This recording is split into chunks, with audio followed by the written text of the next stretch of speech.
If you've been watching my channel for some time, you will know that I moved solo from London to the south of Italy back in 2018.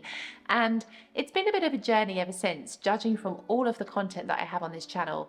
However, there are some things that I wish I'd known before living in South Italy. And that's what we're going to explore in today's video.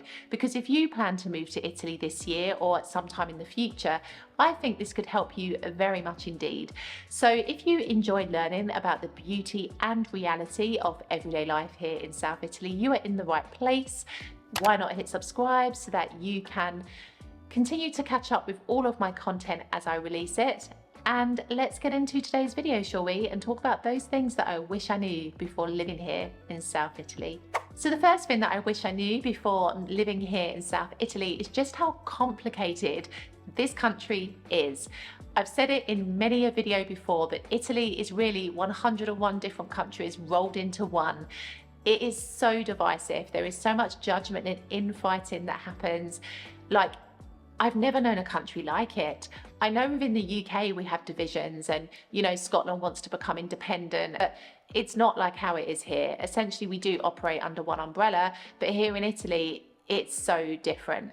And I think, you know, when I first moved here, I had an affiliation with the south of Italy. I felt a connection. This is where I wanted to live. But I was quickly reminded how crazy I was in making this decision, because all the work opportunities are in the north of Italy and the infrastructure is better in the north of Italy, and, you know, the opportunities and the pay. I was quickly reminded that perhaps I'd made a really bad choice by choosing to come to the south of Italy, and that's how people's mindsets are here. Now, knowing this before wouldn't have changed my decision, because essentially I always felt, as I said before, a connection to the south of Italy. However, I wish I had known this, because it would have made me more resilient, especially to the comments that I received on this YouTube channel when I first started filming videos, and I would talk about Italy on a whole as a country, because I was still learning what Italy was like back then, and people would be like, but no, the south is so different to the north, you can't make this comparison, you can't talk about it in this way. And so I quickly came to learn through this channel that Italy is just super complicated. And so, you know, knowing this gives you some resilience. It gives you a bit of perspective as to why people react in certain ways depending on where you are in the country. And it also gives you a bit of a realistic outlook on life, because conditions do vary, pay does vary, opportunities do vary. It's a fact. And so it really does help for you to know this early on, and that's why I wish I had done as well. The second thing that I wish I had known before living in South Italy is just how crucial the language is. Now, this sounds really naive, really stupid. I get it. Like, I've had so much judgment about my language learning on this channel that I feel I'm just repeating myself if I try to justify all of the reasons why I don't fully speak Italian yet. However, everybody's journey is different. Nobody needs to come here speaking Italian like a mother tongue. That takes time, and it takes a lot of investment into yourself and into your learning journey. And so I don't think you should put your dreams on hold until that happens, if that ever happens. But I do think you should move here with a realistic expectation of what your life will be like based on the level of language you have, and also move here with the ability to at least articulate yourselves, especially in important situations to do with bureaucracy, etc. Because I didn't, and I relied heavily on the people around me at the time, and it just really chipped away at who I was as a person. And it's definitely not an experience that I would ever recommend to anybody else. And so this is why I say to you, this is something that I wish I'd known before. I wish I hadn't been so naive or arrogant in a way to believe that English could allow me to survive here in South Italy, because it doesn't. English is, gosh, it's very basic here in the south of Italy. You will come across pockets of people who can communicate, but it's very rare. It's definitely not perhaps how I thought it would be. And so knowing this in advance would have made a big difference to my attitude to language learning, to the investment that I would have made in myself. And it would have just made me a bit more prepared, because I wasn't prepared in that respect. And I did find the first couple of years here very challenging indeed as a result. And even that now, even though I have a much better understanding now and I can articulate myself where I need to, I still have moments of panic and anxiety, because it is something that I'm still working on. It's not something that I feel really confident in yet. So, you know, having that awareness from early on gives you that preparation and helps to encourage you somewhat to really focus on your language learning, because it is so vital. And I feel like I cannot stress it enough through this video, just how important it is for you to focus on your language learning. I also wish I knew before living in South Italy that other people's opinions just simply do not matter. Now, I have a very strong mind. When I decided that I wanted to move to Italy, I was already aware that it would bring about a fair amount of judgment, criticism, people telling me what a crazy idea it was, what was I doing. But essentially, I knew that in life you have your path and you have to follow it, and people's opinions will come and go, and often those people that criticize you at the beginning are later your biggest supporters. So I kind of like know how life ebbs and flows in this way.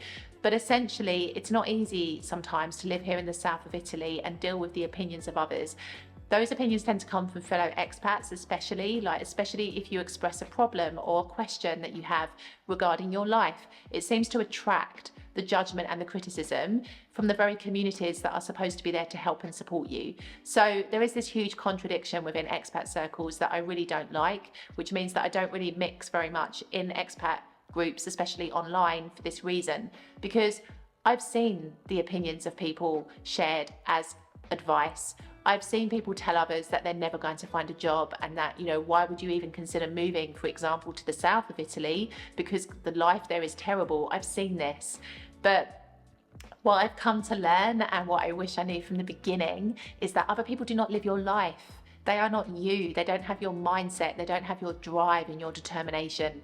So how can you let somebody else's experience negatively impact your own?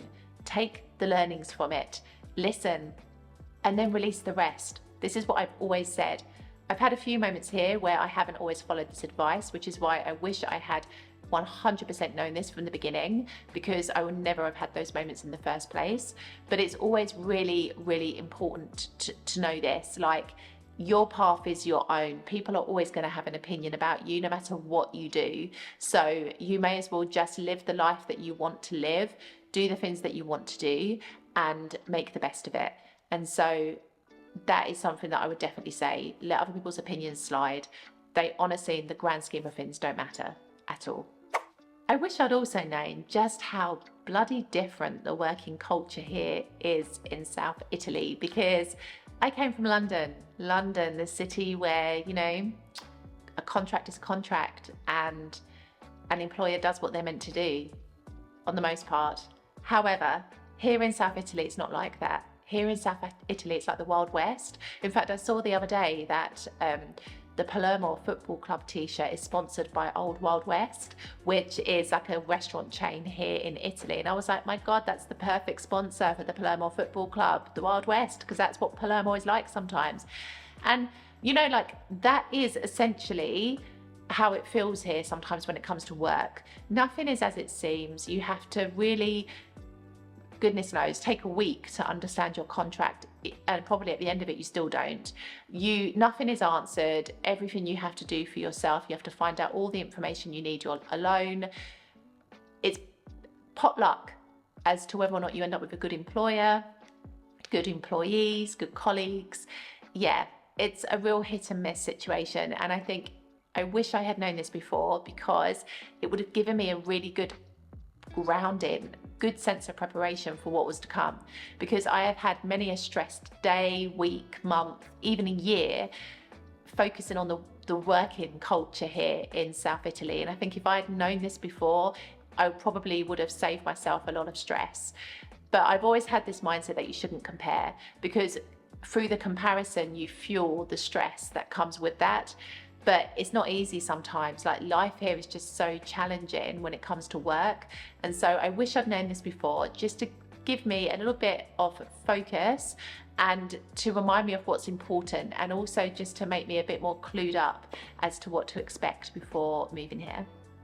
I also wish I'd known just how much I would change having lived here in South Italy for like 6 years this year. It's a really radical transformation, I would say. Like, I've climatized so much so that when it's like 14 degrees, 15 degrees here, I'm chilly. Trust me, in the UK, that's like spring. I feel like I have adapted to the culture here, like the food culture. Dinner for me, 8 o'clock, 8:30, sometimes 9 o'clock is normal. Like, whereas in the UK, that's like really late. Maybe it's a special occasion and you're going out for the night. That would be why you would eat at that time. Yet now when I hear people back in the UK talk about their dinner time, I'm like, what's wrong with you? That's like a snack time for us. So I've definitely adapted in so many ways. And even like with the way I interact with people, the way I read situations, the way I've grown as a person through this experience, there's no doubt about it. When you live in another country, it's one of the most transformative things you can do for yourself. You learn and you grow and you develop. It's not easy. It's one of the most difficult things I think I've ever done, but it is also one of the most rewarding things that I have done because of those difficulties that I have overcome. And so I wish I knew this before, because I was aware that I probably would change through the process of living in another country, but I just didn't know how much. And change scares people. Some people are like resistant to change. And you know, sometimes it helps to know that you're going to have this radical transformation, because then you can decide whether or not it really is the best thing for you to do, because that's it really. Like, change is part of the course of being an expat. And so if you don't like that experience, then don't become an expat, because it will be a very miserable one for you. And so this is definitely something I wish I knew, just to keep me grounded on those days when I really felt like I'd made a huge mistake. If I'd known that I was on this course and on this journey to continue to become a better person and to grow and to develop, it would have given me some kind of comfort in those lower moments. So this is definitely something that I wish I knew before living here in South Italy. I also wish I knew that actually, essentially, the bare bones of it all, life here in South Italy is the same as life in any other country. Yes, there are the added bonuses, the climate, the food, the culture, the weather, the people, but essentially the bare bones of it all is that life is still the same. People have problems. There are work issues, problems with the economy, family structures, you know, people just want to feel safe and loved and protected. There are like all kinds of friendship issues. People are stressed about work or about their futures. People are studying, people are working hard. Life is the same. If you come to Italy and you think that you're going to have a completely different experience, yes, in many ways you will on a surface level, but dig a bit deeper and you will see that the structure of life is the same. Everybody has the same interpersonal connections, issues, problems, and to do with society and the world at large as well. And so I think when you really understand that, it helps you a lot. It helps you to take away this fairy tale that you may have told yourself about life in another country, and it helps you to understand that it is maybe going to bring you the same amount of stress or more than what you were having in your own country or in a different country that you were in before. But essentially, you know, with that information, where you're going and the amount of satisfaction and kind of long-term gain it's going to bring you by choosing to live in that country. So I do think sometimes that to be forewarned is to be forearmed, as they say. Like, to have this kind of information early on, to know that, you know, life is the same pretty much anywhere you go, it gives you that kind of reassurance, and it also takes away the illusion that you're going to be having a much better experience, because it's not necessarily the case. So I hope you've enjoyed this video. If you enjoy these kind of deeper, more profound videos, then I think you'll really enjoy my podcast, Lessons from the Boot. This is the place where I dive deep into the personal growth and development that I experience living here in South Italy. And I do it in a way that I hope you can take something from it wherever you may be in the world. So go and check that podcast out. It's on all the major podcast platforms. And I think you'll enjoy that as much as I enjoy recording it. I will see you in the next video.